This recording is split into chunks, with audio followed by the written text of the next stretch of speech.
Hello everyone. Tonight, we begin with a question about land and stars, blood and salt marriage and wind. You're on a canoe. Not a modern boat with metal and noise, but a long creaking double-hulled vessel stitched together by rope and wisdom. The moon is a silver curl in the sky, and your fingers trail the warm water. Somewhere behind you is a homeland, and ahead, uncertain islands, cloud shadows, and destiny. Tua the old storyteller sits cross-legged near the mast, his carved staff resting across his knees. You don't ask questions, you just listen. The stars shimmer above you, maps more ancient than any parchment. And tonight, he doesn't speak of the sea but of land, of ownership, of how people kept what they loved and lost it. Land, he mutters voice low, is more dangerous than any storm. It's what kings bleed for, and sometimes what lovers betray for. You shift where you sit. The wind flaps the sail gently. The hull groans as it rides the waves, and in your mind, the old man's words dig deep, like roots into volcanic soil. The Polynesians knew this. They crossed vast oceans using little more than sky memory wave rhythm and the stories of their ancestors. But they also knew when they arrived on an island on a shore, the real struggle began. Land was sacred. Land was life. And someone always wanted more of it. Tonight's story won't be quick, and it may not be light. You might not make it through this voyage awake. But before you snuggle into your blanket, hit like on the video and comment where you're watching from and what time it is there. It's so fun to know who's joining us from around the world. Now dim the lights, maybe turn on a fan for that soft background hum. And let's ease into tonight's journey together. You're sitting in a wooden hall now. It smells of peat smoke meat and old linen. The hall is in England or maybe France sometime around the 1300s. It's hard to say. But what matters is this: there's a large hearth in the center, and men are shouting over cups of wine, arguing about inheritance. A man has died. Not a famous one, just a minor noble. He had 2 sons and 3 daughters. He owned land, nothing vast, but enough to cause trouble. The problem? He didn't leave a will. You can smell the tension more than the roasting venison. In the 14th century, inheritance wasn't just a legal matter.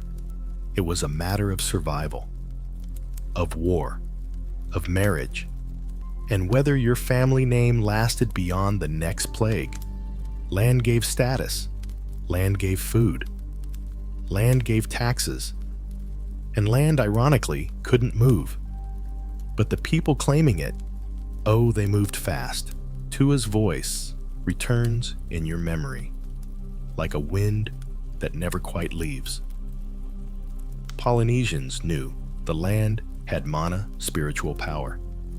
That's why they fought for it, even after arriving. They said the land owned you, not the other way around. In medieval Europe, people thought they owned land, but it was a lie whispered by kings. In truth, the king owned everything. You just held it by his grace. Or, more often, through carefully constructed chains of birth, marriage, and paperwork. Feudal tenure, it was called. You didn't own the land, you held it of someone. A pyramid of possessions sealed in oaths, and your life tethered to someone else's favor.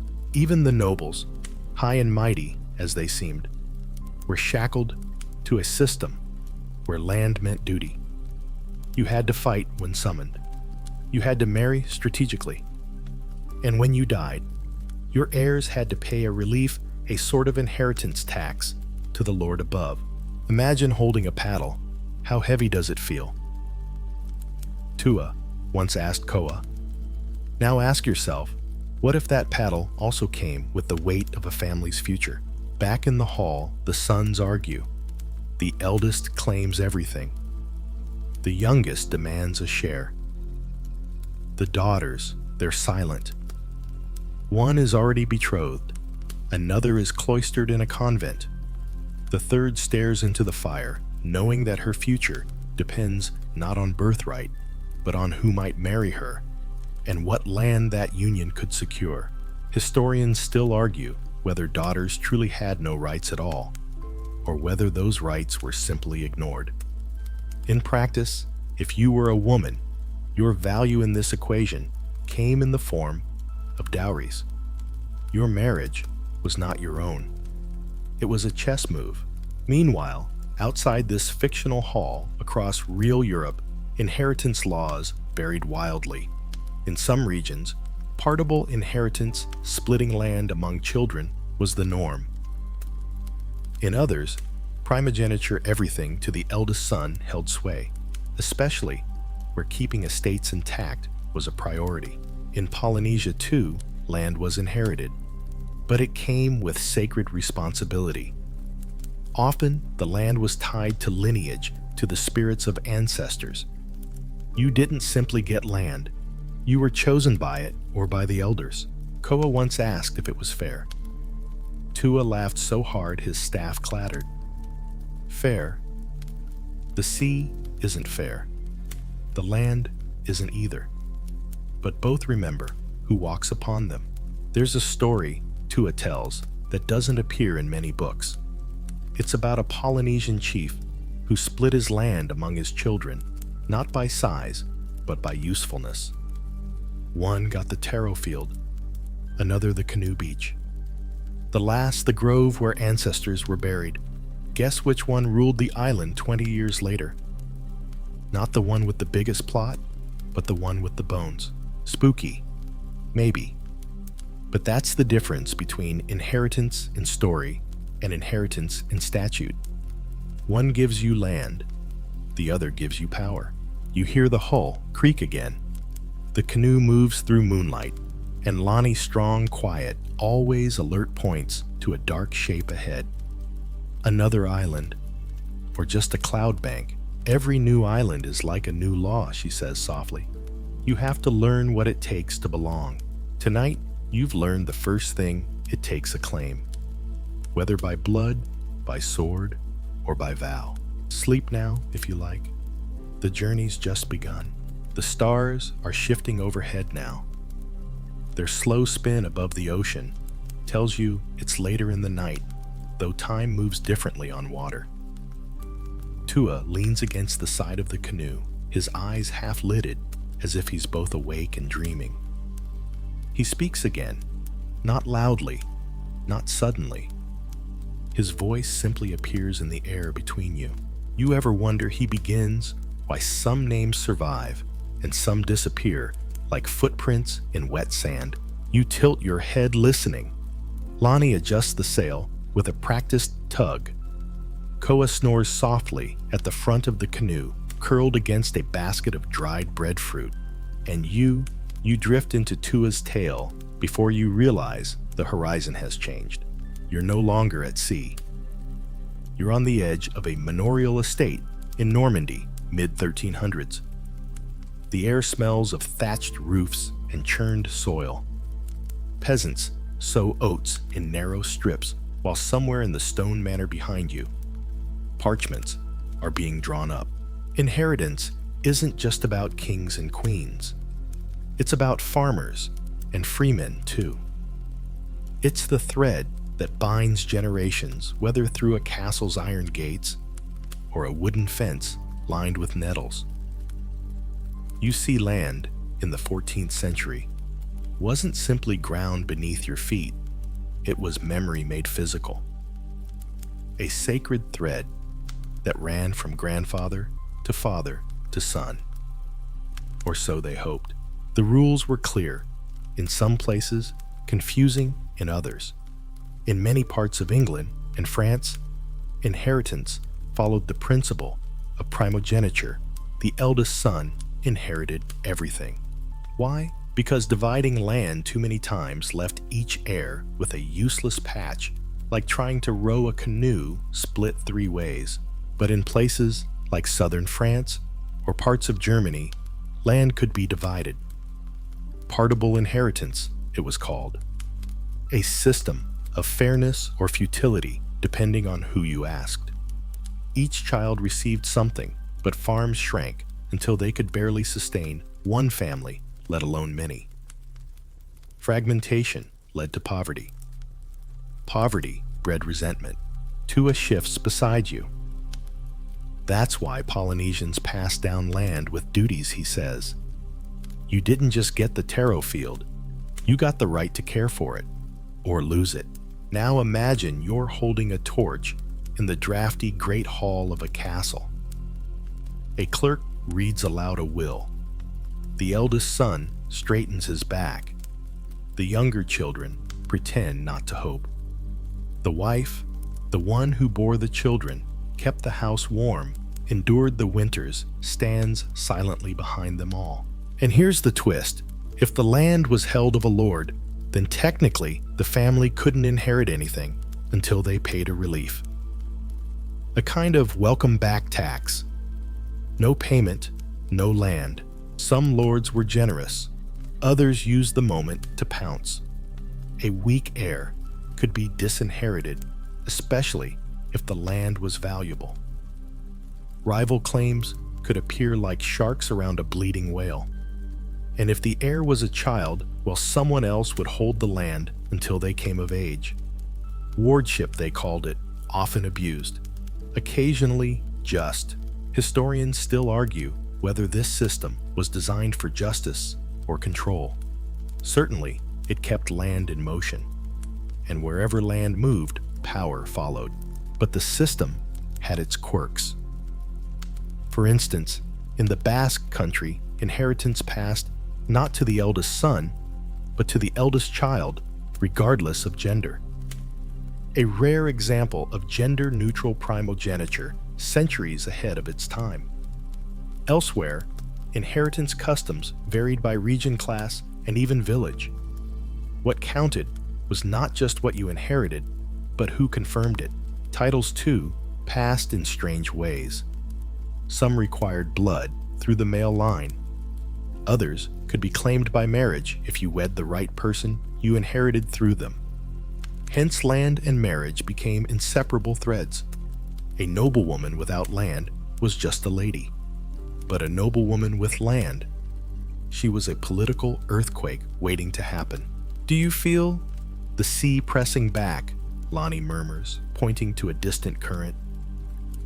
The ocean decides if you belong here, just like a village decides who inherits. A strange fringe belief once circulated among coastal peasants in Brittany that the land itself chose its heir. If a child couldn't find their way back to a certain sacred stone, blindfolded, they didn't deserve the field. Superstition. Perhaps, but it speaks to something deeper. A sense that inheritance was more than law. It was spiritual, emotional. Tua picks up the thread again. In our stories, the land listens, he says. That's why we chant when we plant. That's why we whisper names to the earth before harvest. Even in medieval Europe, the land was personified. Fields had names. Trees were marked. Stones remembered. And so, when the land passed from one hand to another, it wasn't just about ownership. It was about memory and legitimacy and community recognition. Imagine a peasant father digging in his narrow field. He turns to his son, still small, still careless, and says, "This will be yours one day." The boy nods, not understanding. Years later, the same son stands in the same furrow, holding a blade not for harvest, but for protection, as a neighbor contests his right. Because, here's the truth, inheritance was fragile. It could be recorded in ink, but washed away in blood. The legal chain might stretch back a century, but one bad season, one ambitious rival, one plague, and it could all vanish. Koa wakes with a snort. Did I miss something? You chuckle. Only everything. But you let him sleep again. Tua closes his eyes, and his voice drops to a hush. The sacred thread of inheritance runs through every village, every island, You can't always see it. But pull one end and somewhere someone feels the tug. The stars above shift slightly. You wonder if they remember who first named them. The wind has changed. You feel it in your skin. First, a shift, like someone opening a door in the distance. The canoe rocks slightly, not with urgency, but with purpose. Lonnie pulls the braided cord that steadies the mast, her fingers sure and silent. And in the flickering starlight, Tua begins again. Not with a warning, but a question. What is a daughter worth, he asks. When land is the currency, it's not rhetorical. It's the kind of question that carries centuries in its weight. You answer by listening. The canoe drifts now near a reef, the kind sharp enough to punish arrogance. As the sea murmurs beneath you, you're pulled into another story, another place. This time a manor estate in the heart of the Holy Roman Empire around the 1340s. Somewhere with forests, hunting horns, and stone towers, warmed by tapestries and obligation. You're in the chamber of a nobleman, aged coughing, surrounded by sons who wait like vultures and a daughter who stands alone by the window. She's the eldest. She's intelligent, she's unmarried, and she owns nothing, because she is the dowry. In the 14th century, daughters didn't inherit much, at least not by design. Their path to influence, to security, was through marriage. And to marry well, you needed a dowry, not a necklace, not a chest of gowns. We're talking land silver, entire villages.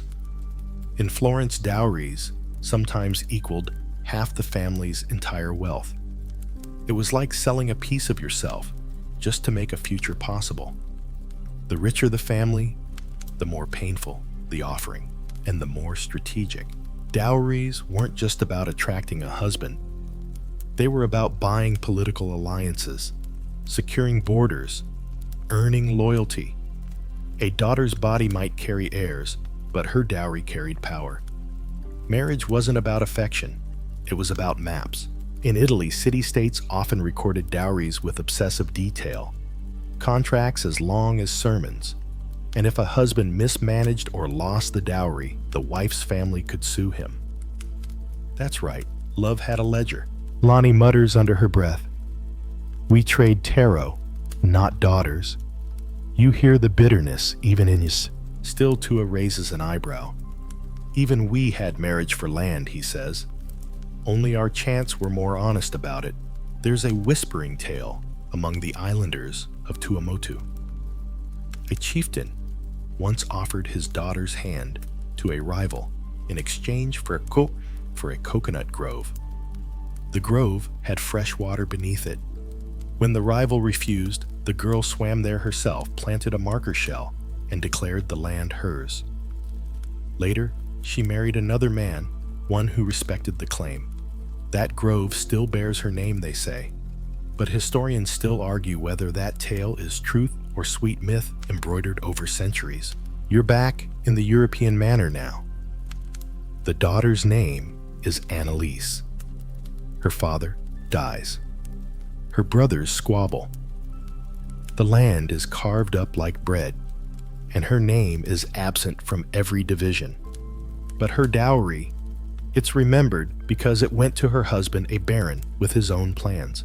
In a dusty room of ledgers and cold wine, you glimpse something odd, a clause in Annalise's marriage contract. If she dies childless, the dowry returns to her brothers. If she bears a son, it becomes part of her husband's estate. If she bears a daughter, nothing is said. You blink. Legal ambiguity was a common cloak in the 1300s. It let powerful men reinterpret at their convenience.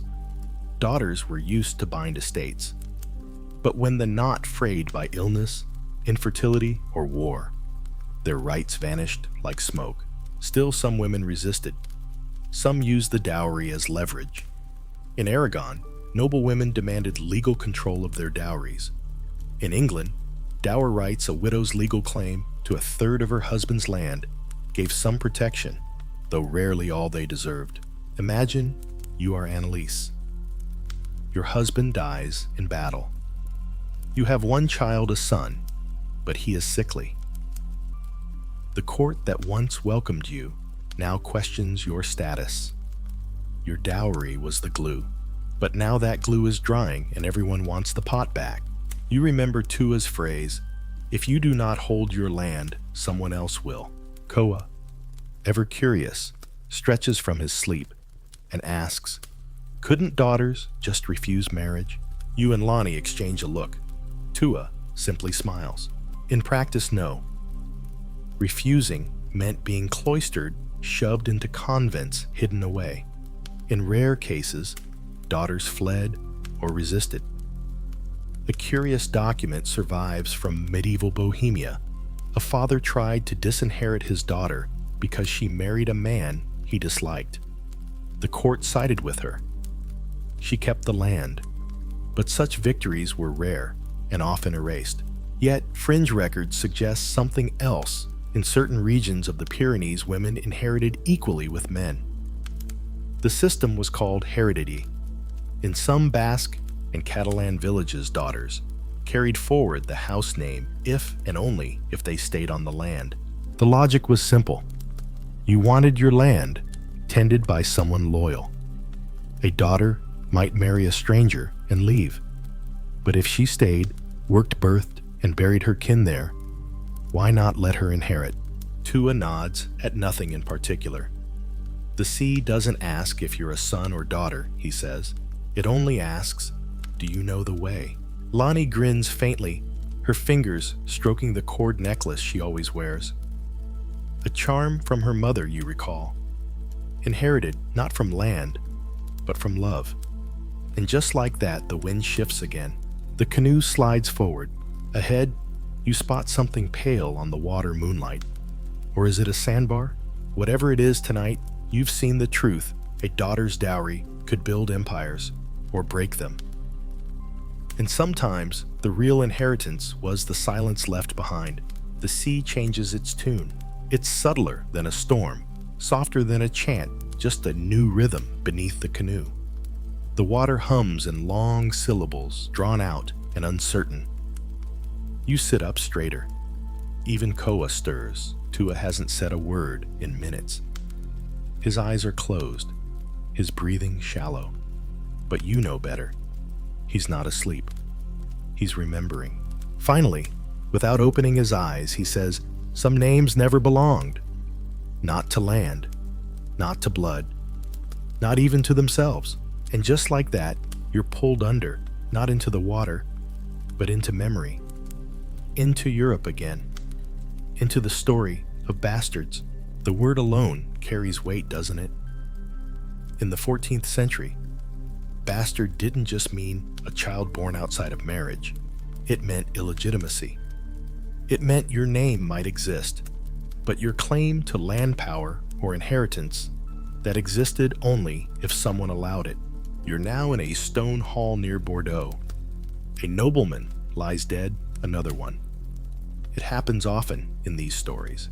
His lands stretch over riverbanks and vineyards, and his only child is a son, but not a son born of his wife. And so the hall is filled with whispers. Servants walk on tiptoes. Lawyers shift in their chairs. And a man in a red tunic, an uncle, holds a document with ink not yet dry. The boy watches, unsure if he's about to become lord of the estate or a ghost in his own home. Illegitimacy wasn't just shameful, it was political. Under canon law, the church declared that only children born within a legal marriage could inherit. There were exceptions if the parents married after the birth, and if no other legitimate children existed, the child might be legitimized. But these were narrow, thorny paths, often blocked. Now imagine being that child, raised in the manor, trained like a noble, loved by your father, and then told on his deathbed that you have no rightful place.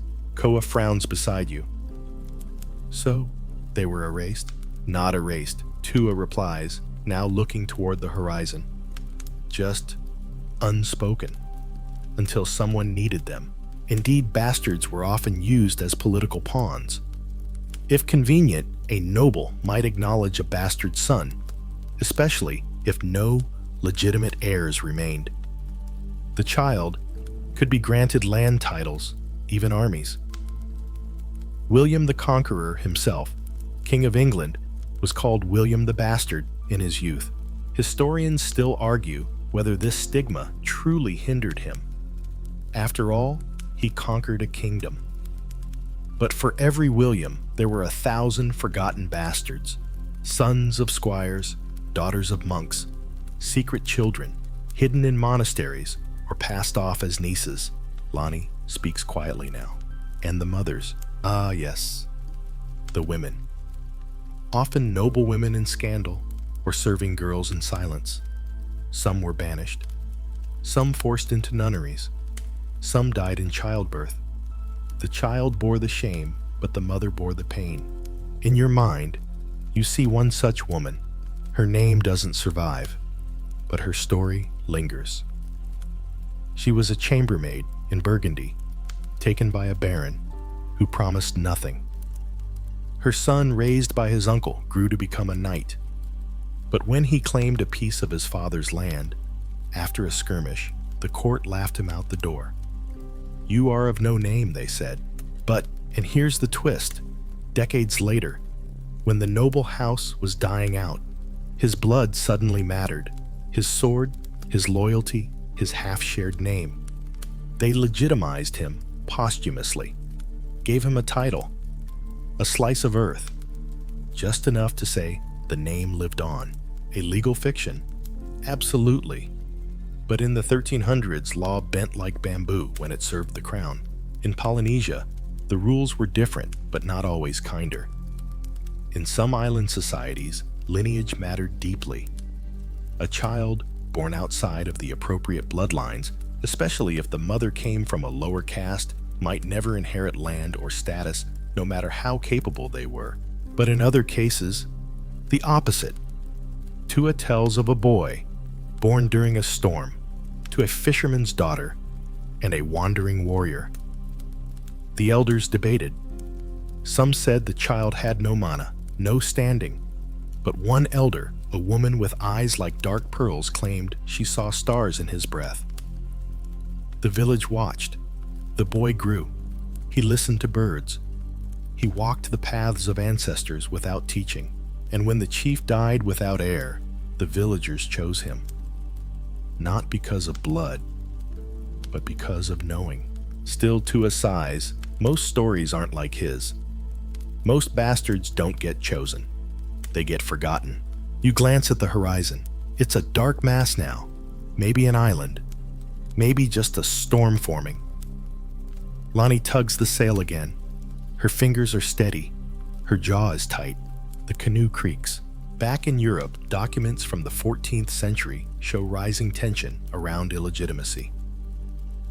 Kings needed heirs, but not too many. Nobles feared bastards as threats, but also used them when convenient. Some bastards became bishops. Others became mercenaries. Some founded new lines, cadet branches they were called. Lesser houses given smaller lands, but always one scandal away from claiming the main title. A strange case from Sicily still confuses scholars today. A nobleman recognized 2 of his bastard daughters, gave them dowries, blessed their marriages, but not his bastard sons. Why, no one knows. The will survives. The reasoning does not. And so we're left with questions, with names scratched out, with crests half drawn, with land that never quite belonged. Lonnie speaks softly. Maybe that's why the sea accepts everyone.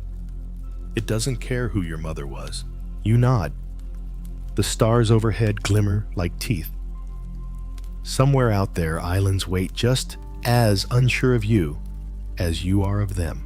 And as you drift forward, you carry with you the echo of every bastard who ever wondered if I am not legal. Am I still real? The horizon is sharpening. What was once a blur between ocean and sky has become a definite shape. A sliver of land, low and dark, just above the curve of the water. Not too far, not yet close. You feel it like a held breath, the kind before a decision. Lonnie doesn't speak. She only shifts the sail slightly deliberately. Koa sits upright now, chewing dried taro root and squinting at the shape ahead. Tuahi watches you, and then he says, with no ceremony at all, marriage is a game, a dangerous one, and no one plays it alone. You don't need to ask what he means. You already know you're being drawn into another tale, another shore, another firelight, echo from the 1300s. You're in a hall again, this one larger, colder, polished stone under your feet. Banners on the wall, lords and ladies seated in silent rows. At the front, a young man and a woman you've never seen before kneel before a bishop. They do not look at each other. The bishop speaks Latin. No one listening really understands him. But that's not the point. The marriage isn't for them, it's for the land. This is a political union, not between two people, but between two houses. You can almost see it, a map being redrawn behind their bowed heads. In the 14th century, love was an afterthought, if it entered the equation at all, especially for nobles. Marriage was about alliance, territory, peace, or war, and in some cases, insurance. Imagine you're a lesser noble, your estate flanked by two powerful families. You have one daughter. You could try to fight for your land, yes. Or you could marry her to one of those neighbors, trade her like a shield, buy security with her womb. That sounds cruel, doesn't it? But cruelty was practical in the 1300s. A daughter brought a dowry, yes, but also brought claims. If her mother had a right to a distant manor, that claim came with her. So when you married her, you gained not only a wife, but a key, and sometimes a fuse. Take the Boss of Brittany in the mid-1300s. A duke dies with no male heir. Two women step forward, each claiming kinship, each married to rival houses.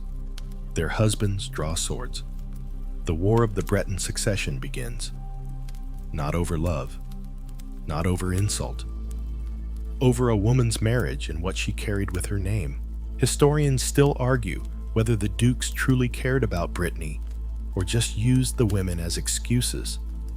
But the land changed hands. Thousands died. A marriage lit the fire. Koa frowns. Did anyone get to marry for love? Peasants sometimes, Tua replies. If they were lucky or stubborn. And yes, love existed in the 1300s. It bloomed in corners behind barns beneath market stalls. But not in courtrooms, not in treaties, and rarely in castles. Back on the canoe, the wind picks up just slightly, enough to rattle the ropes. Lonnie tightens a knot. Her hair brushes her cheek like a paintbrush dipped in moonlight. She doesn't speak, but you can feel her listening. Tua continues. In Polynesia, we had the same games. Chiefs married daughters across islands, for peace, for trade, for protection. Sometimes the woman agreed. Sometimes she only nodded. He pauses, then adds, "We just didn't pretend it was about love." You're now in Castile, watching a noblewoman named Elvira. Her face is calm. Her gown is heavy. She's just married a man she met 3 days ago. She carries with her a grant of grazing lands rights to several watermills and an oath of neutrality between two feuding towns. Her new husband is older, wealthier, and quiet. Their hands touch during the ceremony briefly. That's the moment they might have had something human. It passes. Later, Elvira will rule her husband's estate while he campaigns. She'll collect taxes, write letters, host dignitaries. She will not laugh easily, but she will never break. And when he dies, she will marry again, this time to a man she hates. Because he holds the border fortress her first son must inherit someday. Marriage wasn't an ending, it was a beginning. of chess, of compromise, of calculation. A fringe tradition once existed in parts of the Balkans, mock marriages between land and person. A woman would symbolically marry a piece of land to transfer ownership legally before marrying her actual husband. In some cases, the land itself was named in the contract as the first spouse. Strange, absolutely. But it illustrates the central truth of the era. Land was marriage, and marriage was power. Lonnie finally speaks. We say a bad marriage is like an unbalanced canoe. Eventually, someone falls out. You look to the shape on the horizon. Closer now. You can make out trees, a sloping shore. Tua gestures at it, that he says could be yours. If you say the right vows, if you choose the right partner, if you survive, and suddenly you understand something else. The 1300s weren't simply a time of arranged marriages. They were a time of strategic silences, of nods and signatures, of women who never spoke their minds, of men who pretended they had hearts in stone when they traded daughters like parchment. Imagine now standing at an altar, not to pledge love, but to secure a riverbank, to bind families like cargo, lashed to a hull, to promise your firstborn not to a god, but to a legal document. And then imagine the silence that follows the ceremony. Two strangers walking into the same house, knowing they've become living boarders. Tua leans closer. And what happens? He asks softly when the land changes hands, but the hearts refuse to follow. That too is inheritance. But not the kind recorded in ledgers. The canoe nears the island. It's close enough now that you see the outline of palms, the faint movement of waves meeting a quiet shore. A still place, untouched by footsteps. But Tua isn't focused on the island. He's staring into the space between it and your hull, as if the real danger isn't landfall, but what happens after you arrive. He speaks with the weight of coral stone.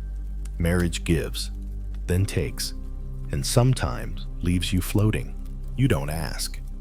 You just listen. Because the sea is calm now, and that usually means something's coming. You're in Flanders now. A widow's chamber. The year is 1321. Thick drapes block the wind, but not the silence. Her name is Marguerite. Her husband has died. Her gown is black. She sits alone, fingers tight, around a sealed scroll, his will. And she is afraid. You see, in the 14th century, widowhood was a strange kind of freedom. One no woman wanted, but many received. Death came quickly back then, in war, in childbirth, in plague. And when it did, a woman could find herself powerful or powerless overnight. The church granted widows a dower right, usually 1/3 of the husband's land, to support her until her own death. On paper, it was protection. In practice, it was bargaining, because if Marguerite had a son, her life depended on him. If he was old enough, he inherited the estate and might permit her to stay. If he was young, the crown or church might step in assigning wardship. And if she had no children, her in-laws might show up like jackals. In some cases, the widow was forced to remarry often to someone chosen for her, a neighbor, a cousin, a man who needed her land more than he wanted her. Lonnie shakes her head at the thought. We had something better. A widow could return to her own people, her own lands. It's true. In many Polynesian societies, a woman retained ties to her birth family. If her husband died, she wasn't stranded. She could return to her father's household, take up land, even remarry by choice. Her status wasn't erased. But in medieval Europe, a widow was a walking claim, an opportunity. She could be courted, hunted, used, especially if her dower lands were rich. Back in Flanders, Marguerite stares at her husband's seal. It's already cracking in the damp. She knows what's written. He left the majority of his lands to their son, just 12. The boy's uncle will serve as guardian, and Margaret, she receives the manor house, 3 cows, and an orchard, enough to live, but only just. Still, there's a clause slipped in by the lawyer perhaps, or by the husband himself, in a moment of decency. If she remains unmarried, she retains full use of the orchard. If she marries again, it reverts to the son, a trap. Because what does a woman do, alone, vulnerable, in a world where men see her not as a person, but as a key to someone else's door? Koa murmurs, "What if she marries for safety?" Tua's voice is low. Then she loses the orchard, and likely herself. A fringe practice once flourished in parts of Hungary widow auctions, ceremonial events where widows were offered to local men, not as slaves, but as wives with attached land. Some participated willingly, others were coerced. The church disapproved. But local lords saw the value. Can you imagine, Lonnie whispers, being bid on because your husband died? You can, and the image doesn't leave easily. Still, not all widows were victims. Some rose higher than they ever had as wives. Isabella of France, Queen Widow Warrior. After her husband Edward II was deposed and murdered, she ruled as regent for her son. She orchestrated invasions, negotiated treaties. She wasn't the exception because she acted, but because she survived doing so. In local records across England, widows managed estates, settled debts, and even represented themselves in court. They knew the value of their dower land. They knew how to wield it, but they also knew the danger. One false move, one accusation of impropriety, and they could be stripped of everything. And sometimes, the threat didn't come from outside, but from their own sons. Imagine raising a boy, only to have him turn 20 and declare, "You're done now." That the orchard is his, that you need to move, that your role as mother was temporary, and your title as widow even more fragile. Historians still argue whether dower rights offered real independence or just delayed dispossession. To a size, the land was never hers, only borrowed, like the wind. In Polynesian chants, there's a term, po hiamoe wahine, a sleeping widow. A woman who chooses solitude over remarriage, not out of grief, but out of defiance. She sleeps alone on her husband's land guards. It sings to it. If a man wishes to marry her, he must earn the land's favor, not hers alone. Lonnie smiles at that. We still sing those chants, she says, for women who choose silence instead of surrender. Back in Margaret's orchard, you hear a bird sing. The first since dawn. She doesn't remarry. She grows apples. She teaches her grandson to prune the trees. And when she dies, she leaves behind no title, just roots and the memory of stillness. Tua looks at the approaching island. That he says is what some widows earned, a place no one could take, because no one else knew how to live in it. And as the canoe drifts forward, you wonder, what will you leave behind when no one is left to guard your orchard? The island is here, not just visible, but real. Close enough now that you hear the waves brushing its shore, slow, regular, like breath. Palms sway gently under starlight, and somewhere in the trees a bird stirs.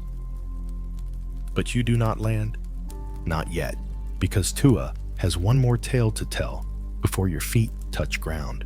The firstborn son, he says, gets the land, the name, and the curse. You blink. Koa sits upright again. Curse? Tua nods. Heirship isn't a gift. It's a weight. And just like that, you're somewhere else. Not on an island. Not at sea. But inside the shadowy walls of a manor in northern England in the heart of winter around 1347. The fire in the great hearth is low. The smell of damp wool and beeswax fills the air. The old lord has died. You're not him. You're his son, his first son. At 14, you're no longer a child. You have a sword, a squire, and expectations pressing against your chest like armor. The will is red. The land is yours. All of it, primogeniture. In 14th century England, this system was gospel among the nobility. The eldest legitimate son inherited everything: the manor, the titles, the debts. It was designed to keep estates whole, undivided, intact. One son to rule, one son to carry the name. The rest, well, they had to find their fortune. Younger sons became priests, knights, merchants, or mercenaries. Or they married well if someone needed a man without land, but with a name. But they didn't inherit. And daughters, unless there were no sons at all, they inherited nothing. Koa snorts. So the eldest wins? Sometimes Tua replies. But winning can feel like drowning, because the firstborn son didn't just receive land. He received responsibility.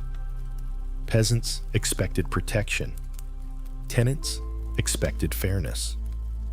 Lords above expected taxes and loyalty. And your siblings, they expected you not to forget them, but often you had to. Imagine now being 17. You've inherited the estate. Your younger brother, a dreamy boy who wanted to learn music, asks you for a slice of land. A field, a cottage, anything. You say no. You have to. You need every inch to manage debts, to hold the manor, to fulfill your father's promises. And so your brother leaves, travels south, joins a baron's retinue, dies in a skirmish near Calais. You write a letter to your mother. It contains one line: he died serving another's land. That's the tragedy of the firstborn. Not the wealth, not the estate, but the guilt, the silence. Lonnie speaks quietly now. In some islands, we give land to the child who needs it most. Tua chuckles. And then the others whisper about it for years. Indeed, Polynesia had more flexible rules. Land could be passed to any child based on wisdom skill, or need not just birth order. But even there, problems arose. Jealousy, confusion. A fisherman's daughter might inherit a bay, only to find her brother fishing there without permission. Lines were drawn, not on maps, but in sand and memory. Yet the concept of primogeniture had deeper roots in Europe. It preserved estates during feudal fragmentation. Without it, lands might splinter too small to be useful, too fractured to defend. So instead, one son became king of a tiny kingdom, and the others exiles. In Burgundy, records show hundreds of minor nobles living on stipends, hoping their elder brothers would die without heirs. Some plotted, some begged, some simply left for the Crusades. Historians still argue whether primogeniture strengthened noble houses or doomed them to fratricide. You're in Aquitaine now. A firstborn named Simon has just turned 21. His father's holdings are large but heavily mortgaged. Simon inherits everything, including a war with a neighboring baron, including a debt to the crown, including 3 unmarried sisters. He must solve it all with land. He marries the eldest sister to a merchant's son, selling a small mill as her dowry. The second becomes a nun. The third, he sends her to Gascony with the promise of marriage to a widowed knight. She never returns. Tua leans forward. Heirs don't sleep easily. Koa looks down. So the youngest sons, they were lucky. Lucky to starve, Tua replies. You laugh, but softly. It's the kind of laugh that tastes bitter. Back on the canoe, the water glows faintly from moonlight. You spot fish darting beneath. Silent shadows always moving, never bound. You envy them for a moment. A curious fringe custom, once existed in parts of Wales land, was inherited equally. but sons drew lots for which pieces. Elders blessed the drawing, but never interfered. In theory, it was fair. In practice, it created endless feuds. Elsewhere in Ireland, the Brecon laws allowed clans to elect the most capable male relative as chief, not necessarily the eldest son, a merit-based succession, at least in name. But such systems came with instability, with ambition, with betrayal, and so Europe clung to the simplicity of the firstborn. One heir, one chain, one hope. You picture that heir now, an older man, 50, walking through fields he's owned since he was 14. His hair is gray. His gait is slow. Every tree remembers his father. Every cottage whispers of brothers who once lived there and are now bones in foreign soil. Does he feel rich? Or just alone? To his voice floats back in. To inherit is to carry weight you didn't choose. Lonnie nods. To not inherit is to wander, searching for something that was never yours. You look toward the island. It's almost touching distance now. But the lesson hangs in the air between you. Sometimes having land means losing family. And sometimes being first means you're the last one left. The canoe drifts slowly just beyond the shore now. You can hear the rustle of trees, real wind against real leaves. The night air changes. It's denser near land, filled with the scent of salt damp bark and something earthy roots maybe, or memory. You don't move. Not yet, because Tua hasn't stopped.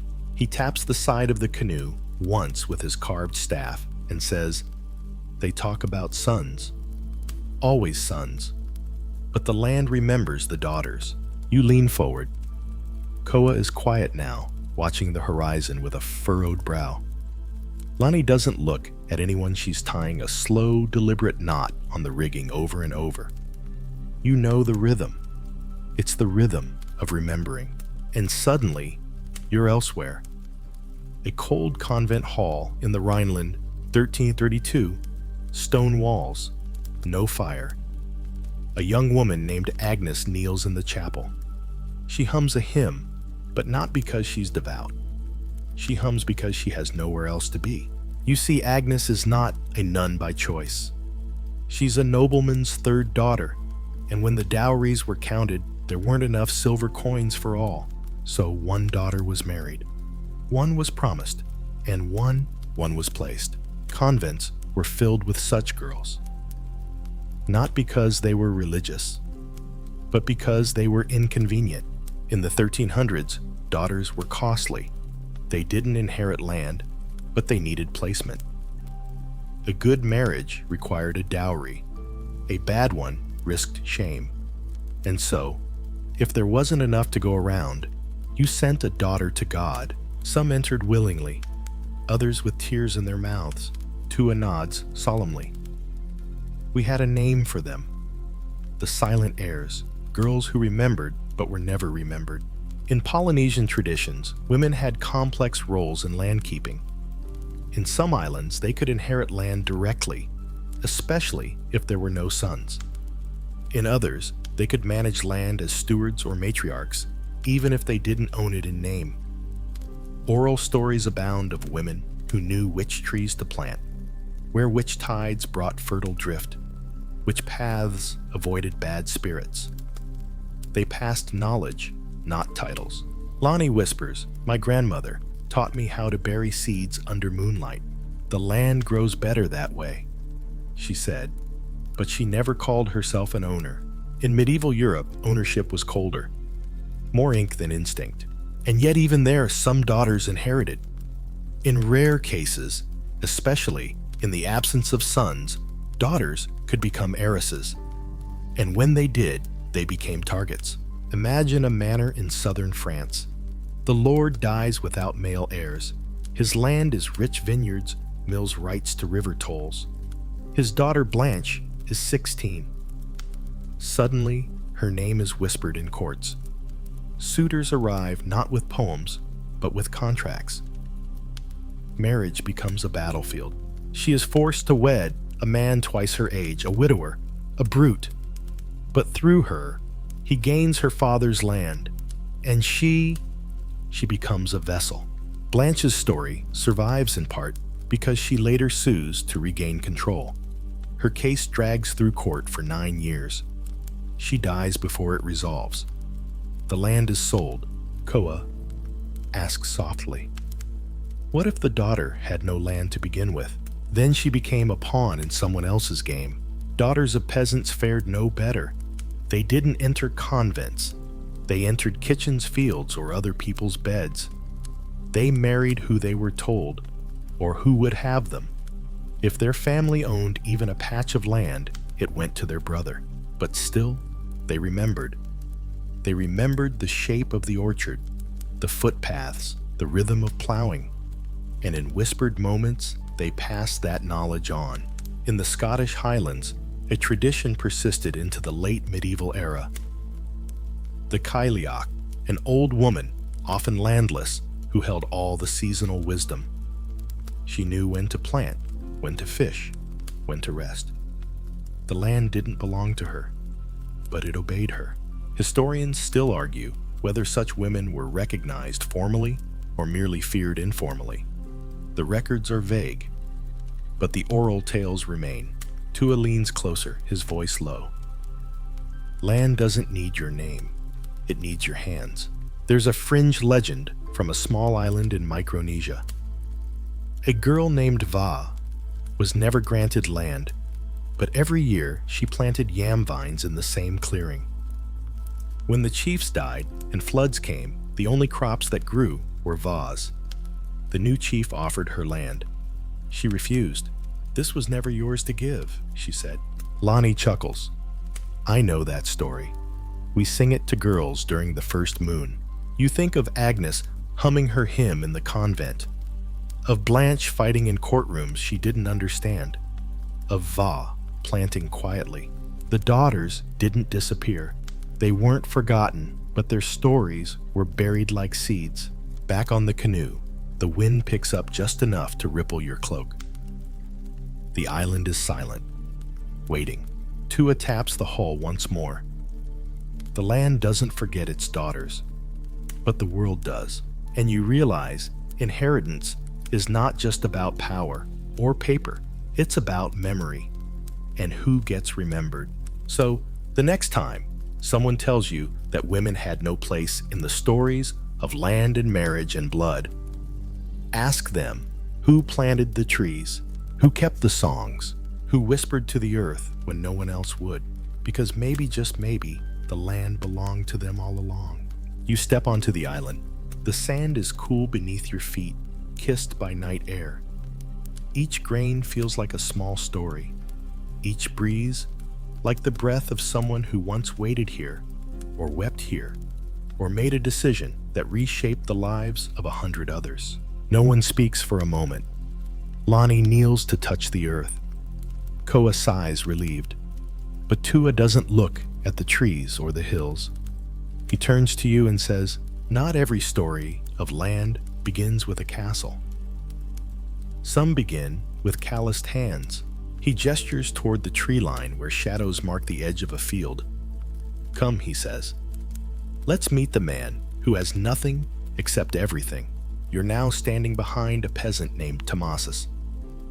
Somewhere in England, Wiltshire maybe. It's 1339. He's not noble, not wealthy. He doesn't own much, just a small plot about the size of 3 canoes laid end to end.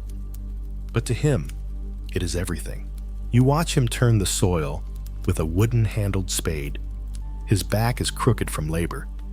His hands are cracked, but his movements are careful, tender, as if the dirt is something sacred.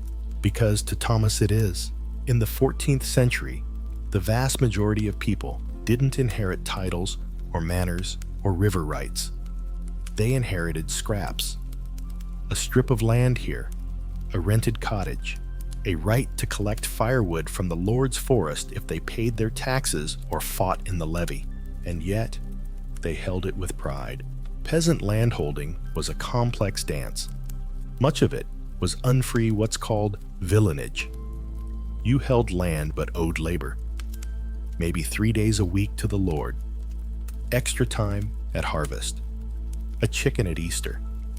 Your daughter's marriage had to be approved. Your son's ox was taxed. But sometimes that land stayed in the family for generations. Imagine living on a plot of earth where your grandfather planted beans and your father buried tools, and now you build a fence not because it's yours on paper, but because it's yours in soul. Land isn't always something you own, Tua murmurs. Sometimes it's something that owns you back. In a quiet corner of Bohemia, a fringe custom was practiced by peasants. After a father died, his children would walk the perimeter of his field barefoot, chanting his name. If the soil was warm by morning, they said his blessing remained. Historians still argue whether this was folklore or early ritual law. But the meaning is clear. Even the poorest people sought continuity. Memory. Connection through land. Koa glances at you. But could peasants really pass land down? In rare cases, yes. If they held free tenures, they could bequeath land to their children, especially with the Lord's approval. Wills were simple, oral sometimes. To my eldest son, I leave the cow in the west field. To my wife, the hearth and the garden. But often, death reset everything. The Lord could reassign the land, especially if there was debt, especially if there were no sons and daughters. You've heard that story before, yet there were exceptions. In some towns, communal records protected peasant inheritance. If neighbors agreed you'd work the land honestly, your heir might keep it. Custom sometimes spoke louder than law. Tua grins. In one village I visited, the land passed to whoever could name the most birds heard in spring. Lonnie raises an eyebrow. That sounds made up. Doesn't mean it's not true. Even in Polynesia, land was often held communally. You didn't own the fishing reef. You belonged to the group that did. Inheritance came through kinship, but also through contribution. If you worked, you ate. If you disappeared, so did your rights. But in medieval Europe, individual inheritance was growing stronger, especially among free peasants. In places like the Swiss Alps, families began carving out rights of allodial land free from feudal dues. These patches became islands of freedom in a sea of obligations. Imagine being a peasant like Tomasas, and finally, after decades buying your land outright. No lord, no tax, just soil and sweat and sky. Koa asks, was that rare? Tua nods, but unforgettable. Back in Tomas's field, the sun is rising. His son stands beside him, maybe 12 years old. Tomas hands him the spade. There is no grand ceremony, no parchment, no priest, just dirt and a nod, and the quiet transfer of hope. A fringe tradition once existed in parts of rural Wales. When a peasant died, his children planted a tree on the edge of each field. The trees marked not borders, but blessings. Where the branches grow, they said, so does the name. Lonnie smiles. We do that too. In her hand, she holds a seed. She doesn't say where it came from. She plants it at the edge of the sand. No words, just intention. You begin to understand, not every inheritance is written. Not every heir wears a title. Sometimes it's a man with dirt under his nails, or a woman who sings to seeds, or a child who remembers a path through a grove and walks it every year without fail. The canoe waits behind you, swaying gently in the shallows. Tua leans on his staff. They say kings inherit the world, he murmurs, but sometimes the world inherits from those no one ever named. And you, standing on this quiet patch of land, believe that might just be true. The island is still, not quiet. There's the hum of insects in the trees, the distant call of a night bird, but still. as if it's listening, waiting for the next story. And Tua delivers it not with fire in his voice, but a slow, even sadness. Some inherit by birth, some by blood, and some by promise, until the promise breaks. You follow his gaze to a trail winding into the forest. It feels like a path through memory, through regret. Tonight, you walk it in your mind and arrive in the court of Navarre in the year 1319. The banners hang heavy with dust. The candles drip wax like tears. At the center stands a noble girl barely 17. Her name is Estella. Her hand has been promised in marriage since the day she was born, to a prince, to a peace treaty, to an alliance that will reshape borders. But the marriage never happens. Why? Because politics change. Borders shift. The prince dies of fever, or maybe in a hunting accident. Accounts vary. And the treaty collapses with him. So does Estella's future. In the 14th century, a broken betrothal was no small thing. It wasn't just a canceled engagement. It was a shattered political mechanism. Land might have already been granted in anticipation of the union. Titles renamed, even regions promised. Now, all of that unravels. Historians still argue whether royal betrothals should be considered contracts or intentions. In practice, they were both and neither. You see, in some cases, the church considered a betrothal binding. If promises were exchanged, witnessed, and consummated, that counted, even if no formal wedding followed. In other cases, kings treated engagements like chess pieces, easy to move, easy to sacrifice. Estella, abandoned by one crown, is quickly offered to another, but her name has already soured. She's seen as unlucky. Her dowry, entangled in old promises, becomes a liability. Eventually, she marries a minor nobleman. She dies young. Her lands are absorbed by the crown, out of pity, they say. Lonnie stares at the soil. It's always the woman who pays, to a size, and the land that changes hands. This wasn't rare. In Scotland, the Bruce family once promised a daughter to an English earl. When the marriage fell through, a border town was seized as revenge. In Castile, the failure of one engagement led to a 10-year war between cousins. Broken promises, broken land. But not just among kings. Even minor nobles used betrothals as weapons. A lord might promise his daughter to a neighbor's son to secure a grazing field. Then, if a richer suitor appeared, he'd break the engagement. The neighbor, feeling betrayed, might retaliate with lawsuits, sabotage, or outright bloodshed. That's the thing about land in the 1300s. It didn't just pass quietly. It stuck to promises, to marriages, to expectations. And when those broke, people bled.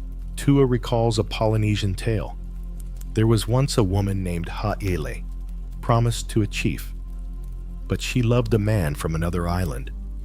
She ran. The chief followed. War broke out. Canoes burned. In the end, the reef they fought near swallowed both men. He glances at you. They call it the Reef of Two Names. Neither of them are hers. You feel that line settle in your chest. Sometimes, land is lost, not through war, but through disappointment. A father promises a son the southern field upon marriage. The son marries. The father reneges. A rift forms. The son leaves. The field lies fallow. In the manorial rolls of Eastern England, one record notes Robert refused the land offered by his father, citing dishonor. The field was reclaimed by the reeve. No blood, no battle, just a broken promise and a lost inheritance. Koa scratches his head. Could they sue? Sometimes, Tua says. But law doesn't heal betrayal. Indeed, legal recourse existed especially for nobility. Courts could enforce contracts, settle dowry disputes, determine who broke faith. But for peasants, for minor lords, justice moved slowly, and not always toward truth. A curious fringe case survives from Tuscany. Two brothers promised their sister's hand at the same time to two different men. When the truth came out, both suitors sued.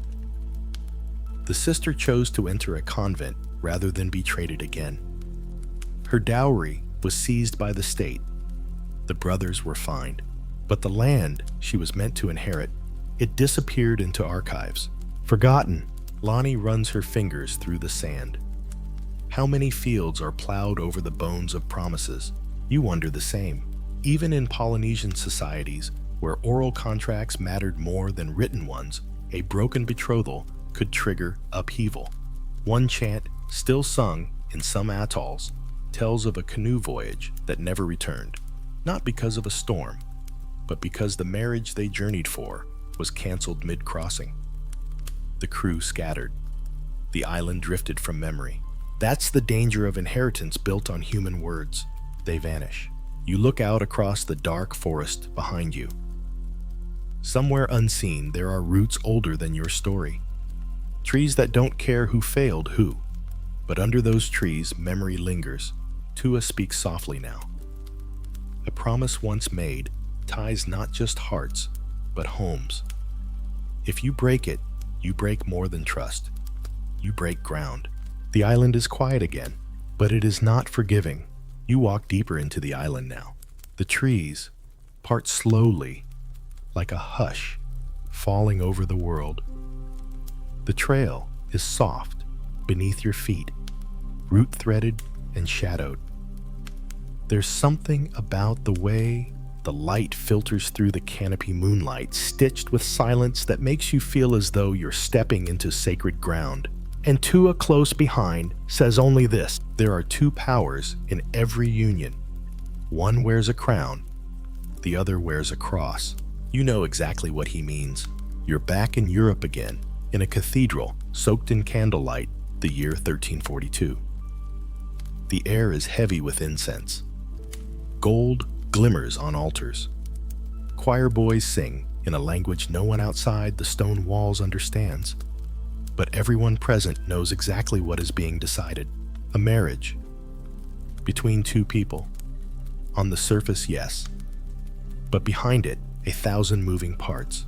The church. In the 14th century, no union of people of land of power was complete without the blessing or interference of the church. It wasn't just spiritual, it was strategic. Because whoever controlled legitimacy controlled inheritance. And legitimacy was defined not by blood, not by honor, but by sacrament. If a marriage wasn't sanctified by a priest, it didn't count. Children born from such a union were bastards no matter how deeply their parents loved each other. That meant they couldn't inherit, couldn't claim, couldn't belong. The church had the power to make or unmake bloodlines with a single declaration. Tua speaks gently now, almost reverently. In our chants, the gods marry us with stars. But even stars burn out. That's why they invented witnesses. And in medieval Europe, those witnesses were clergy. Imagine a noble couple married in secret without a priest. Maybe it was love. Maybe it was defiance. Years pass. Children are born. Land is inherited. Then suddenly, a rival appears, claims the marriage wasn't valid, demands the estate. What happens next? The bishop investigates. The children's legitimacy is questioned. The land is frozen. And the family, they drown in parchment. Historians still argue how far-reaching these church rulings were. Some regions ignored them, others enforced them ruthlessly. A single edict from Rome could ripple through 5 generations. Even kings weren't safe. Henry II of Navarre annulled a marriage that threatened his territorial claims. Pope Innocent IV once invalidated a noble union not because of love, but because it gave the wife too much land. Lonnie whispers, So the church was the gatekeeper. Yes, says Tua, and sometimes the gate. In Polynesia, spiritual validation existed too, through elders, through rituals, through Torah sacred cords that bound couples. A marriage might not be legal in the Western sense, but it was deeply real. And in some islands, unions were recognized only if they were sung into being by a priest or priestess. But the difference, Polynesian unions could end respectfully, mutually. Land was often returned, children remained with mothers, and no eternal damnation followed. In Europe, there was no divorce, only annulment, a declaration that the marriage had never truly existed, and only the church could grant it. That power created fear, manipulation, politics. A fringe case from Denmark tells of a woman named Ingrid who petitioned the church to annul her marriage, claiming consanguinity too close in blood. The court agreed, but her husband contested it, claiming she only wanted to reclaim her dowry lands. She was excommunicated, her property seized, all because she tried to undo a vow. Koa frowns. Could the church give land back? No, Tua says. Only the illusion of blessing. Clergy were not just spiritual figures. They were landlords. Bishops held estates larger than dukes. Abbots managed hundreds of tenants. The church collected rents, levied tithes, and claimed mortmain, a legal doctrine, meaning land given to the church stayed with the church forever. No heirs, no recovery, just eternal inheritance. Imagine donating a field to a monastery for your salvation, then watching your son beg to farm it after you die and being turned away. It happened, often. In some parts of France, nearly 1/3 of land was under ecclesiastical control by 1350. This sparked resentment, revolts, silent rage passed down through generations. Tua's voice lowers. In Samoa, we have a story. A priest once took a family's canoe, claiming it for the gods. When the father asked for it back, the priest said, "If the gods return your son, I'll return your boat." You stare at the path ahead, twisting now, overgrown. The church also acted as a legal witness. Marriage contracts were copied in monastic scriptoria, dowries confirmed by bishops, and legitimacy reinforced by confession. But there were loopholes. Clandestine marriages performed by rogue priests, whispered in back rooms, complicated everything. The church cracked down. Council after council declared such unions invalid. But love and desperation always found cracks in the stone. You pause at a clearing. There's a flat stone here, half buried. Lonnie brushes it clean with her hand. It bears no name, no cross, only a spiral. Tua touches it once, then says, "Some inherit the earth, others inherit silence." You sit in that silence for a while. Then he adds, "In the end, it wasn't just the king who made you an heir. It was the priest. And when land must pass through both crown and cross, you learn that power doesn't live in blood alone. It lives in blessing. And the price of that blessing, often it was obedience. The forest has thinned. You're walking now through tall grasses, soft beneath your feet. The moon hangs low and yellow, painting everything in silver. Behind you, the trees whisper old things. Ahead, the land opens. It feels like the edge of a memory. You stop, not because you're tired, but because Tua does. He's looking at the sky, his carved staff planted in the earth, like a mast. "They say inheritance is what you write on paper," he says softly. "But some legacies you carry in your body." You sit down beside him. Lonnie doesn't speak. Koa yawns and leans against a stone, blinking at the stars. And then Tua begins again. This is not a story about estates, not castles, not parchments sealed in wax. This is a story about what is passed down without being named. You're in a quiet village in southern France, 1346. The wind smells of rosemary and wool. The people are poor, but not destitute. They keep goats, grow beans, braid baskets, and they carry knowledge that isn't written anywhere. It moves through generations like a river, the recipe for a wound poultice made of bark and vinegar, the chant sung over seeds during the new moon, the precise way to gather morning dew with linen for blessing a newborn. None of these things are in wills. They are not property, but they are inherited, and most often from woman to woman. In the 14th century, women were often cut out of land titles, but they were stewards of another kind of inheritance, the invisible kind. Spices, charms, stories, births, burials. They preserved culture without parchment. In Europe, this was especially true in the countryside. A grandmother might teach a granddaughter the signs of weather from how a rooster crows. An aunt might pass down a lullaby that soothed generations of infants. A midwife's hands might hold knowledge older than the church, but none of it left a trace in legal records. That's the strange paradox of inheritance. Some of the most enduring legacies can't be owned. They're carried in habit, in rhythm, in feel. Lonnie nods. My mother taught me how to weave mats, not by showing, just by letting me watch. I never noticed I learned until I could do it. Tua smiles. That's how the land speaks. In Polynesia, inheritance wasn't just physical. You inherited stories, positions, names. In some cultures, a person's name was not chosen, but inherited. Not from parents, but from ancestors who appeared in dreams. A child born with a certain mark might be named for a grandmother.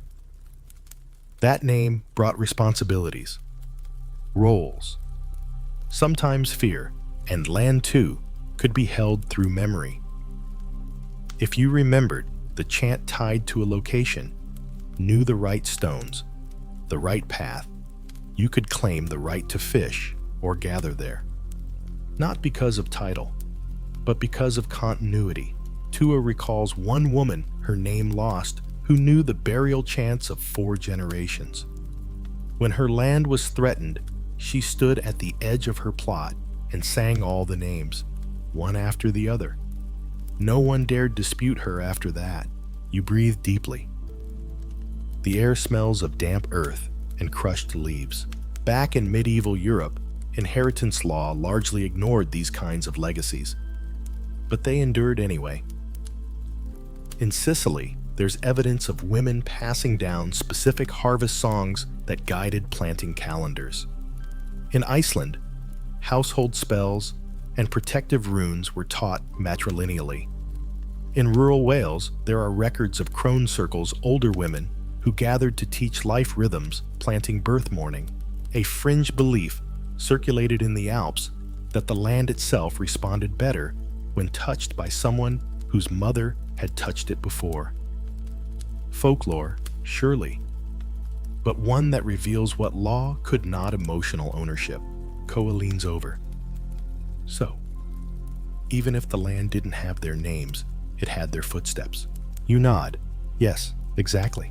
And more than that, it had their breath, their grief, their laughter. These women may not have left wills, but they left rhythms, a way of moving through space, of folding sheets, of whispering prayers at sunset. Historians still argue how much of daily culture came from unrecorded women, but the answer is likely most of it. Even now, in villages across Europe, people still build fires in certain ways, arrange stones near fields, say strange rhymes when passing shrines. Not because they understand them, but because someone's grandmother once did. Inheritance isn't always about knowing. Sometimes it's about doing without knowing why. Tua stands slowly, and his bones creak like old wood. Some inherit a field, others inherit a way of walking through it. Lonnie takes a deep breath, then begins to hum a tune you don't recognize. But you know instinctively it isn't hers. It was passed to her, And now to you, you stare at your own hands. What will they pass? What do they already carry? A lullaby. A phrase your grandfather always muttered when it rained. The way you never start a journey without touching water first. Not everything that matters can be written. The moonlight filters down. Somewhere behind you, the canoe rocks gently in the bay. In front of you, the land waits. Not just to be inherited, but to be remembered. So the next time someone asks what you own, look not just at deeds and papers. Look at how you braid rope, how you mark time, how you name your children. Because maybe the most powerful legacies are the ones no court can see. The moon is high now, not a sliver, not a crescent, but a full glowing circle, casting shadows sharp and long across the clearing. You walk quietly now, among old stones, half swallowed by moss, some broken, some stacked like forgotten puzzles. Tua's voice returns slower now, more deliberate. You think land always passes down like a waterfall, smooth, predictable. But sometimes it doesn't flow at all. It turns, doubles back, marries itself. You raise your eyebrows, but Lonnie answers first. Cousins, Tua nods. And the web they weave. You're not in the forest anymore. You're in a dimly lit hall in the Pyrenees where candles cast dancing shadows on rough stone walls. The year is 1306. A wedding is being prepared, not between strangers, but cousins. First cousins. The guests shift uncomfortably. The church grumbles, but no one stops it, because this marriage is about land. You see, in medieval Europe, land didn't always pass cleanly down a single line. Sometimes inheritance split. Sometimes male heirs died. Sometimes claims collided like ships on a dark coast. And to keep land within the bloodline, noble families often married cousins. It wasn't rare. In fact, it was strategic. Imagine two branches of the same family. One owns the southern vineyards, the other the northern mills. Both branches descend from a common grandfather. If the heirs of these two lines marry, the land is reunited. The web tightens, property consolidates, rivals are avoided, and the blood, it thickens. Tua runs his hand along a vine-wrapped stone. But when you tangle roots too tightly, nothing grows straight. The church tried to regulate this. Canon law prohibited marriage within 4 degrees of consanguinity, roughly first cousins. But wealthy families found ways around it. Papal dispensations were granted for a fee, of course. Exceptions were made. Loopholes were created, because land was stronger than law. In 14th century Castile, the House of Lara married cousin to cousin 3 times in a single generation.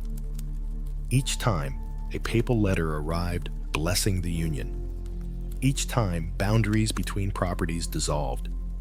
Each time, a new heir was born with 2 halves of a map stitched together by birth. But such unions carried danger. Genetic concerns weren't widely understood then, but people sensed something. Stories grew of sickly children, of cursed names, of dynasties that bloomed and then withered. In the court of Naples, one chronicler wrote, "They are noble, they are rich, but they do not endure. Their branches rot from within." Koa whispers, "That's dark." Tua nods. So is greed dressed as loyalty. And yet sometimes the cousin marriage strategy worked too well. In a curious case from Burgundy, 3 noble sisters were married to 3 noble cousins. All lands united, all borders erased. But when the eldest sister died childless, the property was so tightly interlocked that no one could prove who owned which field. The result, a legal war that lasted 28 years. At the end of it, most of the land was seized by the crown. Historians still argue whether the original marriage strategy was brilliance or hubris. But not only nobles did this. Even among peasants, cousin marriages occurred, especially in tight-knit villages where everyone shared ancestry. The goal wasn't always power. Sometimes it was simply survival. To keep land from fragmenting. To keep family ties close. In Polynesia, something similar happened. Tua explains some island clans married close, not out of greed, but to honor bloodlines, to keep mana, spiritual power, within the same shell. But not everyone approved. In one island, a young man was banished for marrying his mother's niece. The sea around that island is still called Vaitapu, the water of exile. Lonnie glances up. We still say the sea remembers that shame. And maybe it does. Because cousin marriages, however strategic, were also risky, emotionally, spiritually, socially. A child born from such a union might carry two halves of a family's future or two sides of its downfall. Tuasa tells a hushed story. A boy once inherited both sides of an island. His parents were cousins. Everyone celebrated until he grew older and forgot which chance belonged to which side. When he walked the land, it no longer listened. You stare into the distance. Back in the Pyrenees, that candlelit wedding concludes. The cousins kiss, the priest sighs, the guests toast with honeyed wine. A month later, a neighbor challenges the marriage's legality, claims his own niece, once engaged to the groom, should have inherited the vineyards. A feud begins. Swords are drawn. One cousin dies. The other retreats to a monastery. And the land, it lies uncultivated, waiting, as it always does, because land is patient. But people are not. Lonnie kneels beside a low wall, brushing leaves from its surface. A carving reveals two interlocking circles, faded, almost gone. She traces them. Koa asks, "So, marrying within the family was to keep the land?" Tua nods. "But sometimes to keep the land, you lose the family." It's quiet after that. You watch the moon slide behind a cloud. Shadows stretch and vanish. Somewhere an owl calls. The air feels heavier, because tonight you've learned that inheritance isn't always a straight line. Sometimes it's a loop, sometimes a knot, sometimes a trap disguised as unity. And if you follow that knot too tightly, you may find yourself holding not a map, but a noose. The wind has changed again. Not cold, just sharper. It moves through the grasses like a blade brushing your skin with the quiet edge of something unspoken. Lonnie rises. Koa doesn't move, his eyes fixed on the dark hill rising ahead, like a thought still forming. Tua walks on slowly, then stops beside a jagged stone wall, half collapsed, overgrown with vines. His voice is low, not hushed like before, but iron-forged weary. Sometimes land isn't taken in war, he says. It's taken with ink, and then with the weight of truth. Not every heir was born. Some were written. You feel it before you understand it. The trick, the betrayal, the slow turning of a name into silence. You're in London now, 1308, a city choking on fog and ambition. Inside a dark chamber, lit by two waxy candles, a clerk dips his quill. A lord lies dying. His steward stands watchfully. The heir is far away, his only son, fighting in Gascony. But the steward doesn't wait. He has the seal. He has a prepared document. And now, with the ink still wet, the land will pass not to blood, but to favor. Forgery.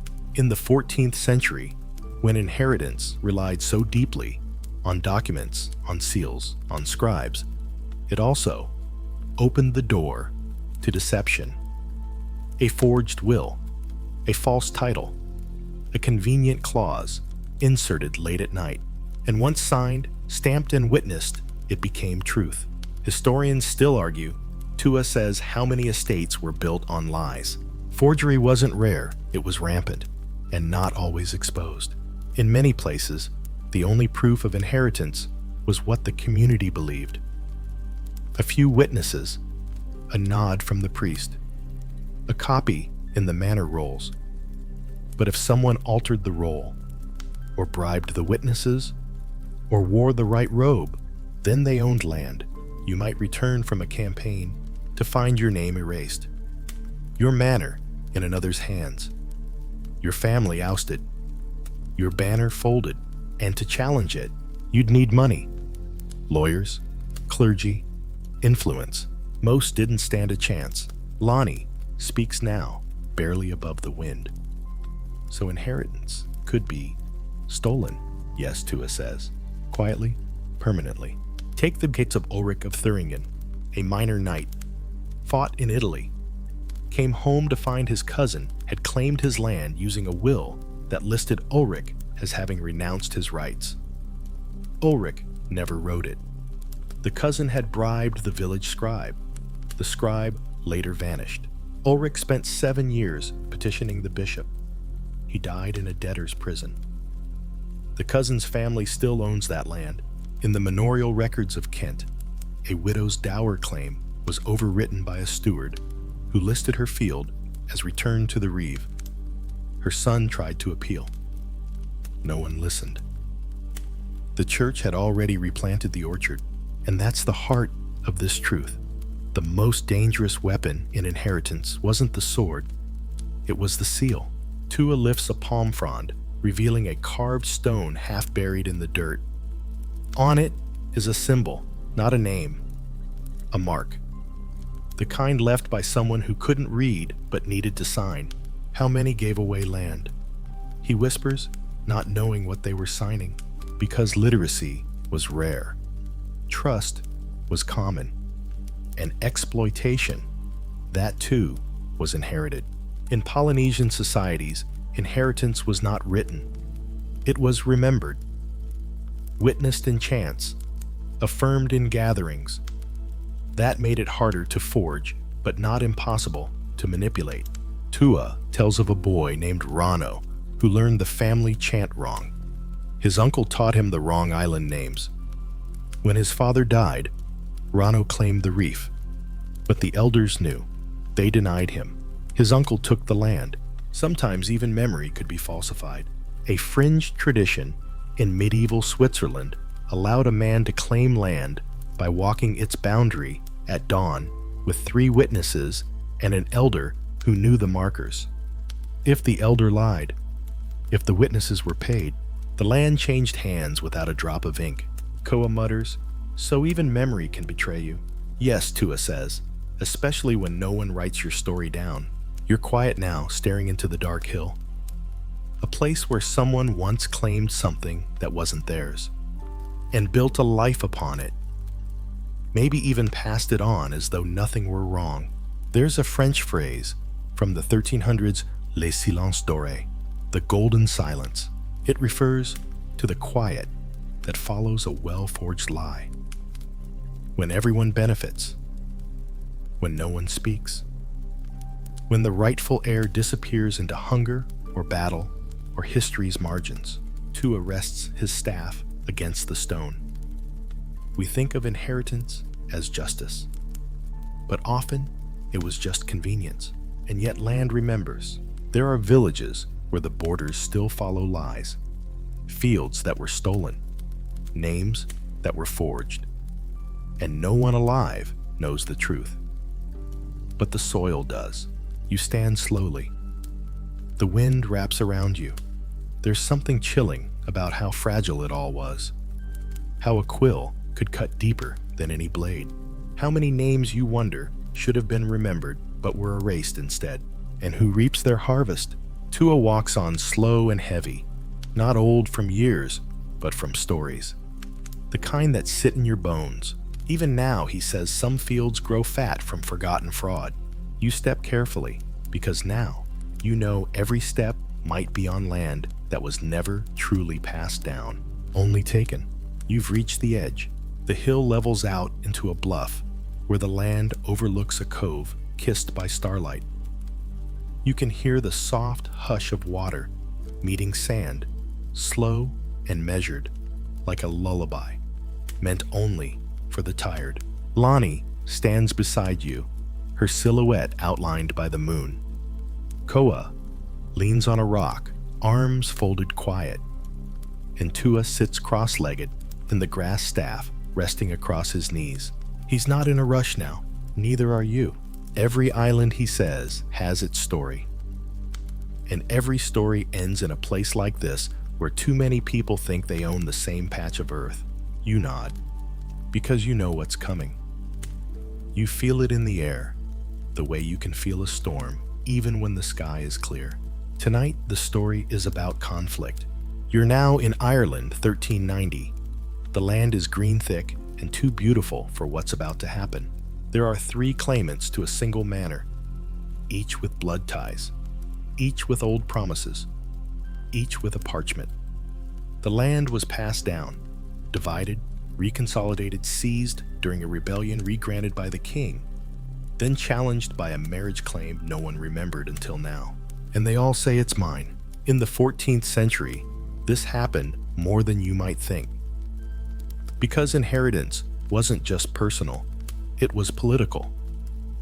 And when multiple people had legal, marital, or blood claims to the same estate, the land itself became a battlefield, not just with swords, but with scribes, with oaths, with whispered alliances at feasts, with arranged marriages that changed hands faster than a dice game. Imagine a manor passed to a woman because her brother died.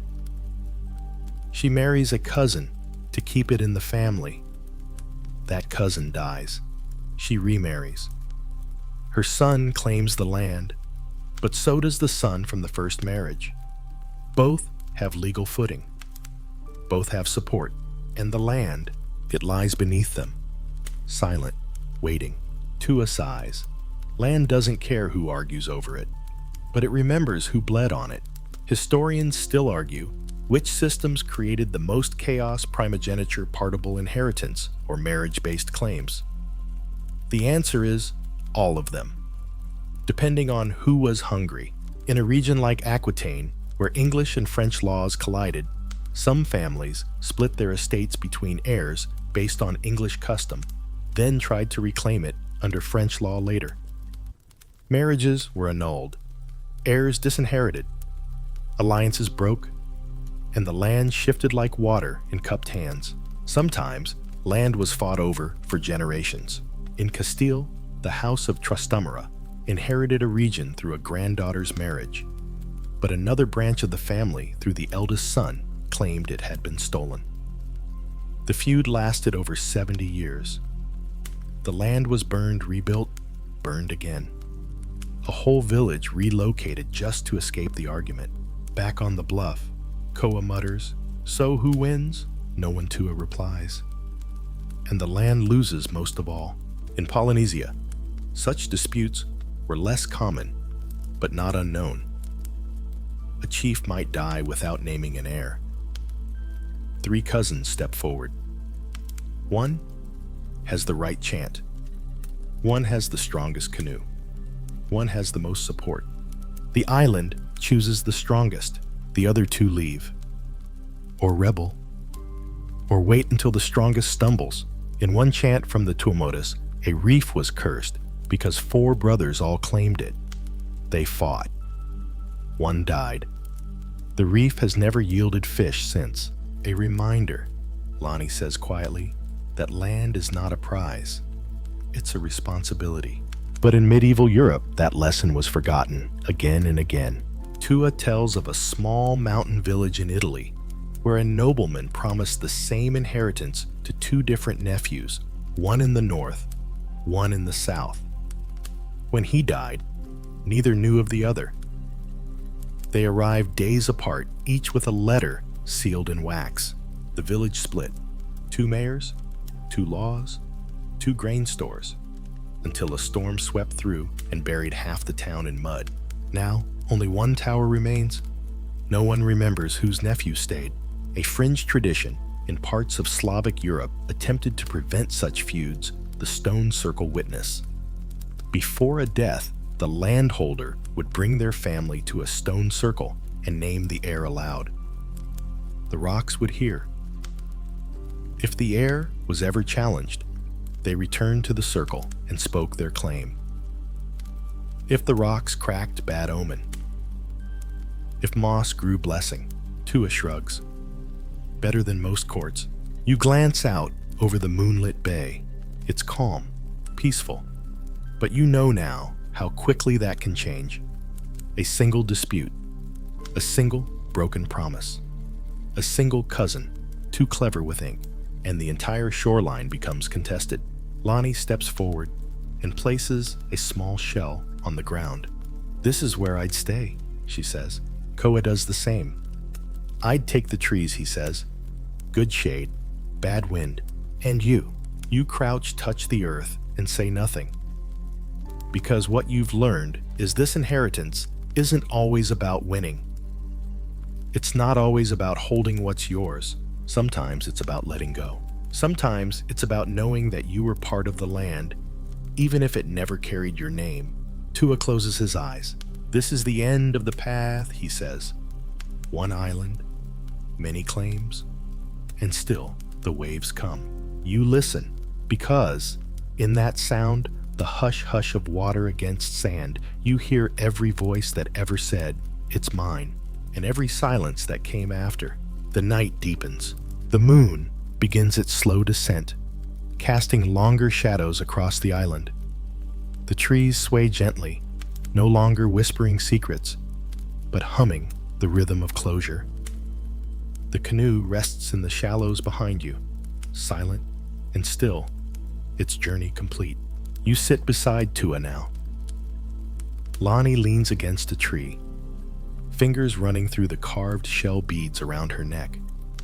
Koa lies on his back in the grass, arms behind his head, watching the stars like they're old friends. No one speaks. Not because there's nothing left to say, but because everything has already been said. You've crossed oceans and centuries tonight. You've felt the firstborn son's weight, pressing down like a stone, seen a daughter's dowry used as currency, watched widowhood sharpen into quiet resilience. You followed lines of blood that bent blurred or disappeared entirely until ink and seal replaced breath and birthright. You remember Koa's question, did they marry for love? And Tua's answer, only when the land allowed it. You recall Lonnie's chant under moonlight, the one passed down by her grandmother.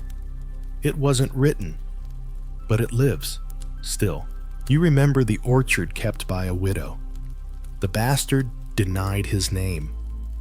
The peasant who dug into the earth, not because it was his, but because it was theirs. You've heard how land was promised in whispers and stolen in silence. How heirs were made by battle or erased by forged signatures. How daughters were sent to convents. How cousins married cousins until bloodlines looped like tangled rope. You stood at the stone wall where Tua said some inherit a field, others inherit a way of walking through it. And now here at the edge of it all, you feel the weight, not of ownership, but of memory. Because if this island has taught you anything, it's that inheritance isn't just about land. It's about the stories rooted in it, the hands that tilled it, the songs hummed over it, the promises broken beneath it, and the feet that returned to it even after exile. You glance at the cove below. The tide has shifted. The canoe bobs softly, as if waiting. Lonnie speaks first. People always think inheritance means keeping something. She pauses. But sometimes it means carrying it forward. Tua nods. He doesn't look at you, but you feel his words settle into the air like ash. The stars? We used to sail here, he says. They aren't ours either.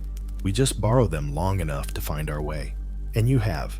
Across 15 stories of crown and cross marriage and fraud blood and paper, you've traced the winding path of inheritance through the 1300s. And somehow, you've also found your own place in it. Maybe you aren't a landholder. Maybe you'll never sign a will. But perhaps there's something you're holding that doesn't need to be owned, only remembered. A field planted by a grandmother. A story your father told. A song whose words you don't know, but whose rhythm lives in your heartbeat.